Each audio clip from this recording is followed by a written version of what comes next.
Si vamos tomando nuestros lugares.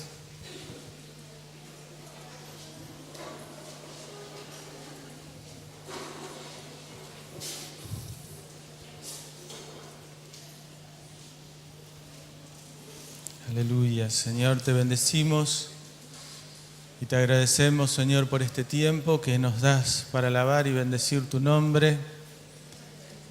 Dios mío, y ahora al compartir de tu palabra, Señor, seas tú en medio nuestro, Señor, y podamos escuchar, Señor, lo que tú tienes para hablarnos a cada una de nuestras vidas.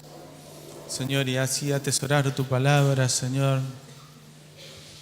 y ponerla por obra, Jesús, para crecer en el conocimiento de tu persona, Señor.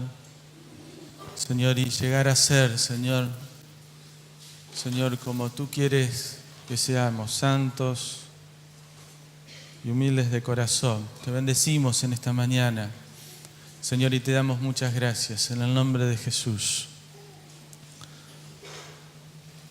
Amén. Buen día. No soy de muchos saludos, así que la mayoría seguro que no la saludé. Vamos a compartir pasaje bíblico que estuve leyendo en este tiempo. Quizás me hubiese gustado compartir quizás otra palabra, quizás por ser de domingo a la mañana. Uno es como que piensa de hablar del amor de Dios, pero el Señor me traía esta palabra a mi corazón. Y en Nehemías 1:1, si quieren ustedes ir buscándolo, encontramos la vida de este Nehemías que era un hombre laico. Encontré esa palabra, y laico significa que era un hombre que no estaba dedicado totalmente a la iglesia, sino que tenía un trabajo circular. Y lo que más me admira de él es esto, porque era un hombre común, como quizás la mayoría de nosotros, que durante la semana tenemos nuestros trabajos particulares y luego seguimos trabajando para el Señor, ¿no? Y este Nehemías, aunque tenía este trabajo, vemos en este pasaje que tiene un profundo amor y compromiso para con la iglesia. Yo, por ponerle un título, le puse el amor por la iglesia del Señor. ¿Cómo está mi amor por la iglesia? Si nosotros buscamos el significado de la palabra el amor, todo lo puede, todo lo sufre, todo lo espera, todo lo soporta. Y me preguntaba si tenemos exactamente todas estas actitudes para con la iglesia del Señor. Y este Nehemías era un ejemplo del compromiso, del amor para con la iglesia. En un primer tiempo, allí Zorobabel, el rey, era un tiempo donde en una primera instancia, a causa del pecado, de las abominaciones del pueblo de Dios, había ido en un estado de cautiverio. Otro pueblo lo había tomado cautivo. Y hay un primer grupo que vuelve con Zorobabel. Después otro grupo que lo encontramos en el libro anterior de Esdras, el profeta, que vuelve. Y es de pensar, ¿no? Porque cuando todo el grupo vuelve, Nehemías no vuelve, sino que se queda en su lugar. Y bueno, Nehemías particularmente tenía un trabajo, pero no tenía cualquier tipo de trabajo, sino tenía un buen trabajo. Él era el copero del rey. Era un trabajo importante, seguramente bien remunerado por aquellos tiempos. Quizás muchos lo pudieran haber criticado, ¿no? Porque en vez de volver con el pueblo, él se quedó. Y hay un versículo que buscaba antes de leer en Romanos, capítulo 14, versículo 4. Dice, ¿por qué tú quién eres que juzgas al criado ajeno? Para su propio Señor está en pie o cae, pero estará firme, porque poderoso es el Señor para hacerle estar firmes. Y en el mismo capítulo, que sigue hablando sobre el mismo tema, pero en el versículo número 10 y 11, dice, pero tú, ¿por qué juzgas a tu hermano? O tú, también, ¿por qué menosprecias a tu hermano? Porque todos compareceremos ante el tribunal de Cristo. Porque escrito está, vivo yo, dice el Señor, que ante mí se doblará toda rodilla y toda lengua confesará ante Dios.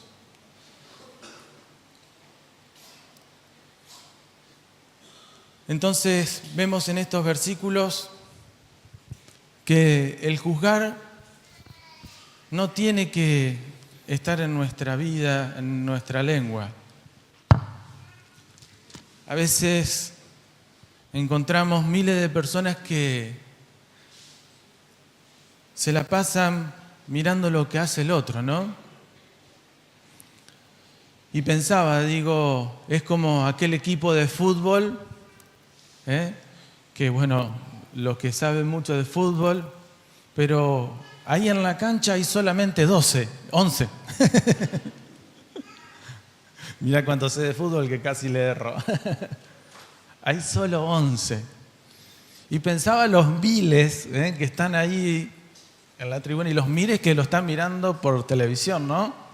Y somos todos re buenos técnicos, porque le decimos lo que tiene que hacer. Pero mirá, ¿cómo hizo eso?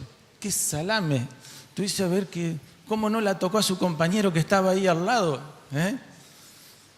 Y después cuando nos toca jugar a nosotros somos un desastre, ¿no?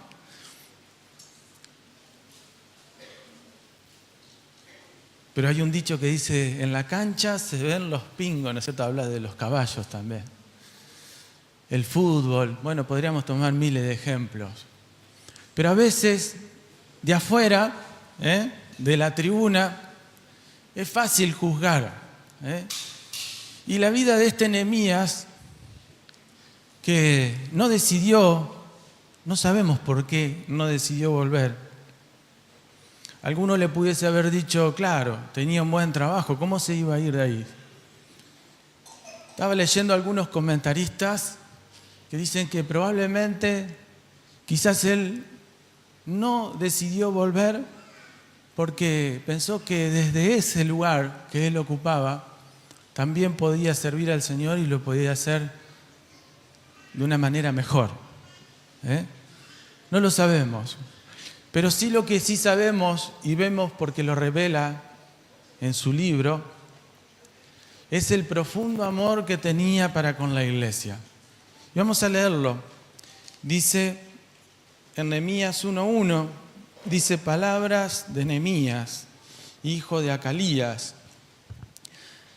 Aconteció en el mes de Quilseú, en el año 20, estando yo en Susa, capital del reino, que vino Anani, uno de mis hermanos, con algunos varones de Judá, y les pregunté por los judíos que habían escapado, que habían quedado de la cautividad, y por Jerusalén. Él le pregunta, Nehemías, le pregunta por sus...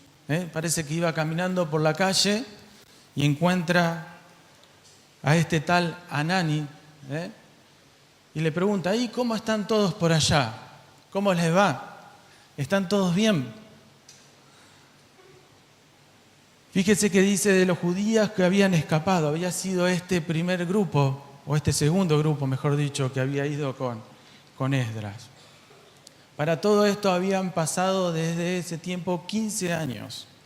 Y fíjese lo que le responde el versículo número 3, este tal Hanani. Dice, y me dijeron, el remanente, los que quedaron de la cautividad, allí en la provincia, están en gran mal y afrenta, y el muro de Jerusalén derribado, y sus puertas quemadas a fuego.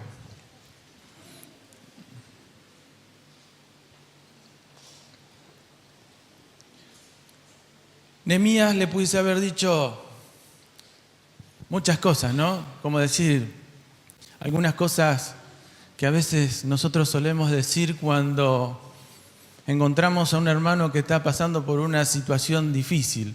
Le decimos, bien, voy a estar orando por vos. Y lo peor de todo es que a veces le decimos que vamos a estar orando por él y tampoco eso hacemos, orar. O le pudiese haber dicho o juzgado, decir, bueno, quizás por algo le está pasando lo que le están pasando. Algo habrán hecho. Hasta hemos llegado a escuchar de que se juzga de una manera pensando de que si está mi hermano pasando por algún momento difícil, es porque algún pecado habrá cometido, o habrá hecho. Algo habrá hecho. Bueno, si nos ponemos a buscar en las Escrituras, encontramos a Job, que dice el justo Job, o sea que no había hecho nada, y sin embargo Dios permitió en su vida lo que permitió para que él creciera en el conocimiento de su persona, para que él en el final de sus días diga, de oídas te había oído, mas ahora mis ojos te ven. Así que Nehemías pudiese haber tomado distintas posturas. Pero fíjense en qué diferente es la postura que toma Nehemías, porque lo vemos en el versículo 4. Dice, cuando oí estas palabras, me senté y lloré. Parece que, dice, no es que fue hasta su casa, meditó de lo que había hablado, escuchado, no. Parece que cuando se encontró con este tal Hanani y le pregunta por el remanente, por la iglesia del Señor, en el mismo lugar, dice, me senté y lloré. Ahí yo calculo que habrá sido, qué sé yo, en el medio de una plaza, en la calle, en la vereda, en alguna esquina. Dice, e hice duelo por algunos días y ayuné y oré delante del Dios de los cielos. Yo leí algunos comentarios mientras estudiaba esta porción. Dice que Nehemías era un hombre que él creía en el trabajar y orar. Era un hombre que mientras hacía sus quehaceres, como creo que cada uno de nosotros los tenemos, ¿no? A veces nos levantamos por la mañana y tenemos una agenda completa, ¿no? De todo lo que tenemos que hacer. Pero era un hombre que buscaba a Dios, era un hombre de oración, era un hombre que tenía comunión con Dios. Y dice que este hecho no le pasó por fuera, sino que verdaderamente la necesidad del otro o los temas que incumben a la iglesia del Señor, él los sentía como propios, los sentía en su corazón como una carga propia. Y me preguntaba yo, y ahora le pregunto a usted, ¿cómo estamos nosotros? ¿Estamos tan interesados por la obra del Señor sobre la tierra, por la iglesia? ¿Amamos la iglesia como debemos amarla? Como Nehemías nos muestra, porque no solamente nos muestra, sino que ahora cuando transcurra la Escritura vemos que no solamente sentía amor, sino que también actuó. No solamente escuchó, se sintió mal, sino que fue y actuó. Eso era un hombre de acción. Y dije, dice el versículo 5, te ruego, oh Jehová, Dios de los cielos, fuerte, grande y temible. Conocía al Señor, que guardas el pacto y la misericordia de los que le aman y guardan sus mandamientos. Esté atento a tu oído, abiertos tus ojos para oír la oración de tu siervo que hago ahora delante de ti, día y noche, por los hijos de Israel, tu siervo, y confieso los pecados de los hijos de Israel que hemos, fíjense que dice hemos, que no dice han, que hemos cometido contra ti. Y lo reafirma abajo porque dice, sí, yo y la casa de mi padre hemos pecado.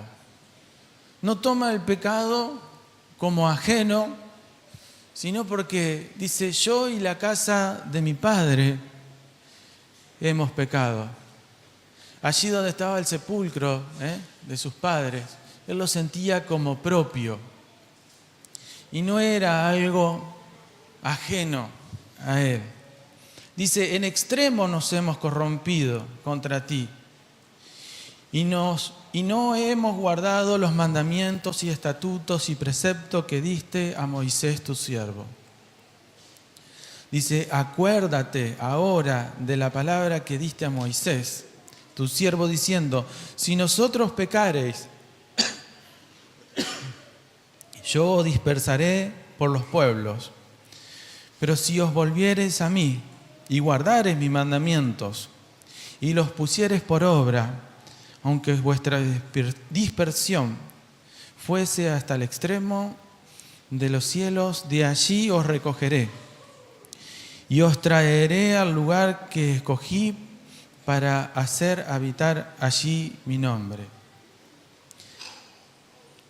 Ellos pues son tus siervos y tu pueblo, los cuales redimiste con gran poder y con tu mano poderosa. Dice, te ruego, oh Jehová, esté ahora atento tu oído a la oración de tu siervo y a la oración de tus siervos, quienes desean reverenciar tu nombre. Concede ahora buen éxito a tu siervo y dale gracia delante de aquel varón. Cuando dice delante de aquel varón, está haciendo referencia porque él debía presentarse delante del rey y no sabía cómo. Dice, porque yo servía de copero al rey. Capítulo número 2. No vamos a ir leyendo distintos, sino vamos a ir leyendo este pasaje que es precioso y tiene muchísima enseñanza. Dice, sucedió en el mes de Nisán, en el año 20 del rey Artajerjes, que estando ya el vino delante de él, tomé el vino y lo serví al rey. Y como yo no había estado antes triste en su presencia, dice, y como yo no había estado triste antes en su presencia, parece que Nehemías, como sucede con todos aquellos que el Espíritu Santo de Dios obra en cada una de nuestras vidas, nos hace, en mí todavía como que falta bastante, pero nos hace hombres y mujeres agradables, hombres y mujeres alegres. Y este Nehemías dice, no era común que él esté triste, era una persona que siempre estaba alegre. Parece que era un muchacho apuesto y agradable. Así que cuando se presenta delante del rey, sigue diciendo, dice, como yo no había, versículo número 2, y me dijo el rey, ¿por qué está triste tu rostro? Pues no estás enfermo. Esto era preocupante. ¿Por qué era tan preocupante? Porque como todo el vino, y no sé, creo que también los alimentos, que consumía el rey, primero lo probaba el copero. Imagínense de que si Nehemías no gozaba de buena salud, y había sido envenenado, probablemente ese vino que tomó Nehemías iba a ser el que iba a tomar el mismo rey. Entonces, era importante de que Nehemías tenga buena salud, porque si había probado un vino que estaba envenenado, entonces le llamó la atención porque este Nehemías no era de presentarse triste ni cabizbajo, eran cuestiones que se tenían muy en cuenta de la vida del copero. Dice, no es esto sino quebranto de corazón. Parece que lo conocían a Nehemías. Dice, yo me doy cuenta que no estás enfermo. Me parece que no es que tomaste vino envenenado ni nada por el estilo, sino que hay algo que está causando angustia y tristeza. Entonces temí en gran manera, y dije al rey, para siempre viva el rey. Era una expresión que normalmente se hacía y dependía, ¿no es cierto?, de que si el rey siempre vivía, dependía mucho de la responsabilidad del copero del rey. Dice, ¿cómo no estará triste mi rostro cuando la ciudad, casa de los sepulcros de mis padres, está desierta y sus puertas consumidas por el fuego? Ahí parece que Nehemías lo que hace directamente derrama su corazón. A veces encontramos los políticos que dan 1000 vueltas y no dicen nada. Sin embargo, Nehemías le pregunta y no da ningún tipo de rodeo, sino directamente le dice, a ver, Nehemías, ¿qué es lo que te pasa que estás con esa cara de tristeza, angustia? Y él directamente le confiesa y le dice lo que le estaba sucediendo. Dice, y me dijo el rey, ¿qué cosa pides? Versículo 4. Dice, entonces oré al Dios de los cielos. Yo me imagino que habrá estado ahí delante del rey, primero que ya dice que estuvo nervioso, ¿está? Y cuando hace esa oración, habrá hecho una oración así media en silencio. Señor, guárdame y dame la gracia para que lo que tengo que decirle a este hombre, esa oración que por ahí hacemos nosotros cuando estamos en el culto, ¿no? Que no la hacemos en voz alta, podemos hacerla en voz alta y está bueno porque bendice a la iglesia, pero hay oraciones que hacemos en el secreto con el Señor, ¿no? O cuando vamos manejando. ¿Nunca ha orado cuando va manejando? Bueno, no cierre los ojos, nada más eso le aconsejo. Pero a veces acostumbramos, ¿no? Señor, guíame que tengo que hablar con esta mujer o este varón. Verdaderamente que tú abras las puertas y abras el camino. Así que parece que este Nehemías hace una oración así, una oración en secreto, como entre dientes, quizás susurrando. Versículo número 4. Entonces oré al Dios de los cielos y dije al rey: si le place al rey y tu siervo ha hallado gracia delante de ti, envíame a Judá, a la ciudad de los sepulcros de mis padres,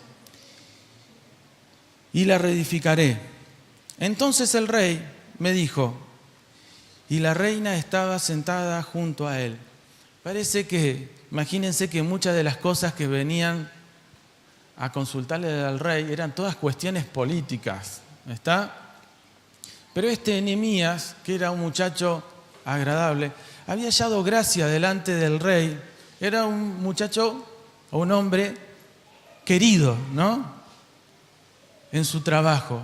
Y qué bueno es, dicho sea de paso, tener ese buen testimonio en el lugar donde trabajamos, donde nos movemos, donde nos desempeñamos. Porque a veces cuando nos toca ir a pedir algo, ¿no? Dice, como le dijo a Nehemías, dale, si siempre ha cumplido. Y este Nehemías era un hombre agradable. Y dice que la reina estaba junto a él. Probablemente cuando traían ante el rey cuestiones que eran totalmente aburridas, él se habrá puesto a hablar ahí. Habrá tenido una confianza. Le habrá dicho, Nehemías, ¿qué es de tu vida? Y habrá tenido una relación de amistad. Porque quizás muchas de las cosas y decisiones que ha tomado el rey le habrá dicho, a ver, ¿y vos, Nehemías, que está ahí al lado? ¿Qué pensás de lo que dice este hombre? Y quizás Nehemías habrá participado y a mí me parece, fíjense en el lugar, ¿no?, que ocupaba este Nehemías. Y dice, y la reina estaba junto a él y le habrá dicho, dale, déjalo ir. Dice, ¿cuánto durará este viaje? ¿Y cuándo volverás? Era un hombre estimado. No lo querían dejar, sí, que se vaya, total, a ver, llamamos a un reemplazante y ponemos otro. Dice, mirá, quizá hay mucho trabajo en esta época del año y si vos te vas, la verdad que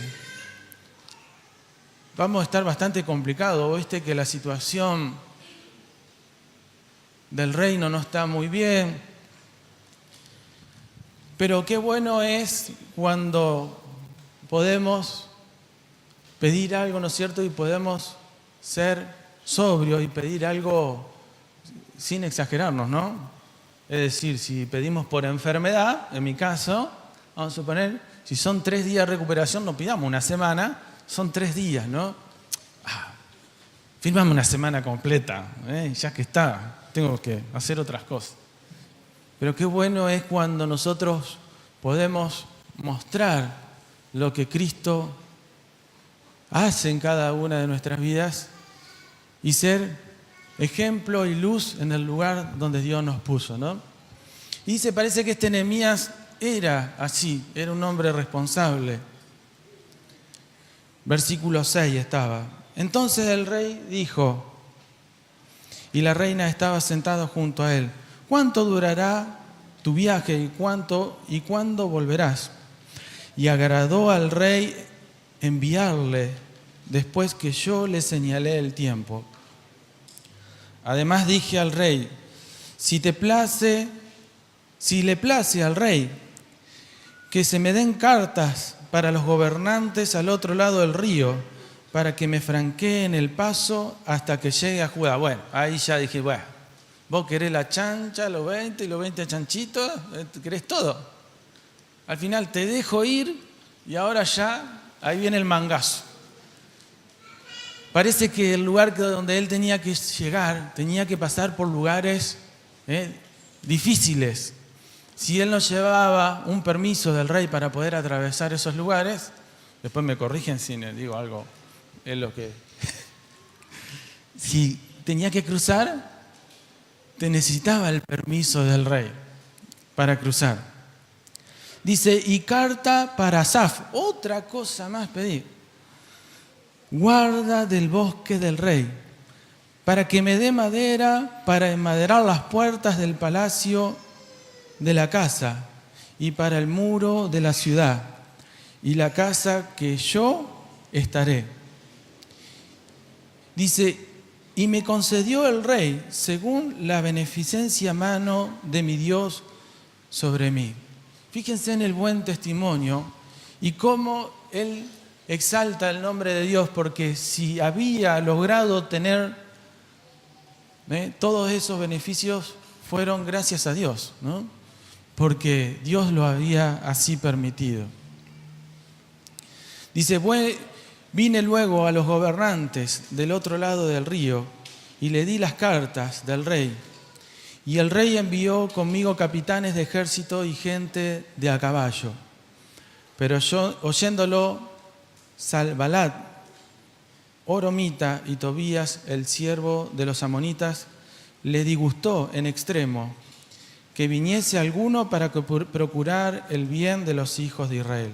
Y bueno, ahí va Nehemías, y usted siga leyéndolo en su casa, y hace todo ese trabajo de reedificar los muros. Pero veía yo en este pasaje el amor de Nehemías por la iglesia. Y me preguntaba a mí mismo, ¿no? Y le pregunto a la iglesia, ¿cómo estamos en este aspecto? A veces podemos estar por años dentro de la iglesia del Señor y estar así, como le decía hoy en el ejemplo, ¿no? En la tribuna.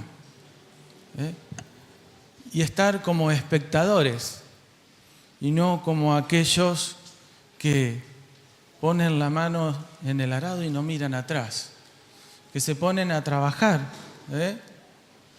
Y cuando decimos trabajar hay miles de ministerios, ¿no? Dentro de la iglesia y todo tienen que funcionar. O quizás preferimos estar así de afuera. ¿Saben que de afuera cuando las personas juzgan, es sencillo juzgar? Mientras leía este pasaje, el Señor me llevaba y me traía a memoria esta historia tan conocida del hijo pródigo. No sé si quiere la leemos y si no, no. Que está, si ustedes la quieren leer después, está en Lucas 15, 25. Pero no haciendo énfasis en el hijo pródigo, sino en el hermano que estuvo durante años en la casa. Y nosotros podemos estar durante años en la casa del Señor y estar como espectadores, ¿no? Sin disfrutar de nada, sin sentir nada como propio. Como decimos, voy a la iglesia. ¿Viste lo que le pasó? Pero no siento eso como propio, como mío. Y dice este pequeño, vamos a leer una parte nada más, en Lucas 15, 25 a 32, 15, 25. Dice, y su hijo mayor estaba en el campo, y cuando vino y llegó cerca de la casa, oyó la música y las danzas, y mandando uno de los criados le preguntó qué era aquello, y él le dijo, tu hermano ha venido y tu padre ha hecho matar el becerro gordo por haberle recibido bueno y sano. Entonces se enojó. Este era un amarrete, porque siempre había estado en la casa del Padre y nunca había disfrutado de todo lo que Dios le había dado. Nunca se sintió hijo.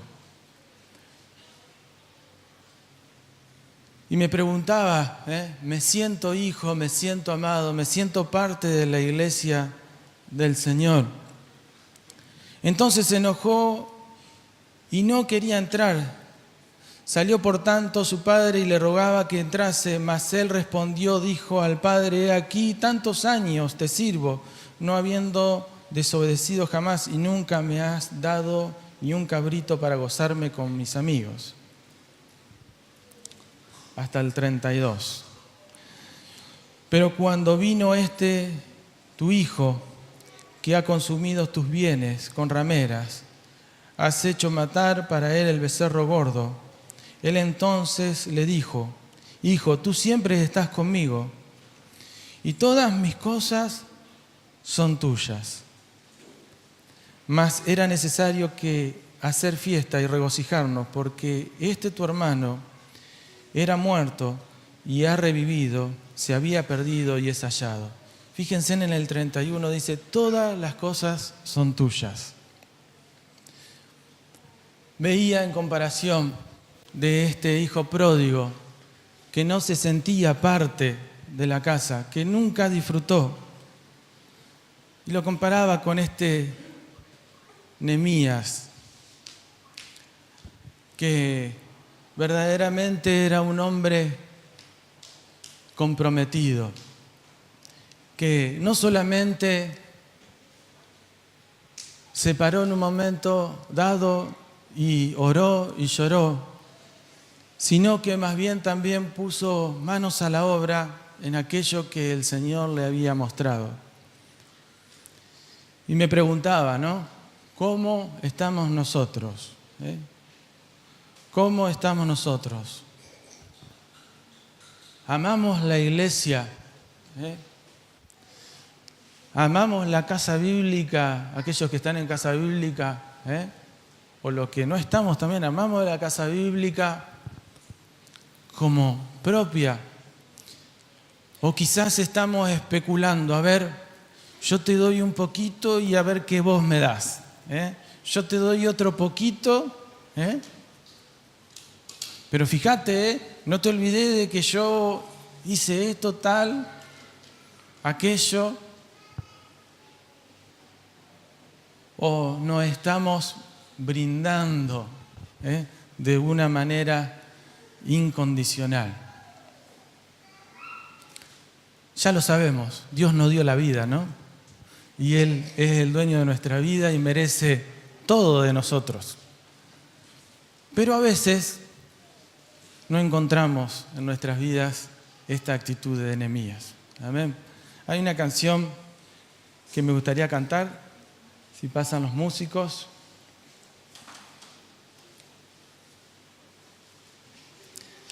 Señor, gracias te damos en esta mañana, Señor. Gracias, Señor, porque muchas veces tú vienes con palabras de amor, de aliento. Señor, pero muchas veces tú vienes también a marcarnos un camino, Señor. Tú vienes a marcarnos una senda angosta. Señor, queremos ser de esos hombres y mujeres comprometidos, Señor, con tu iglesia.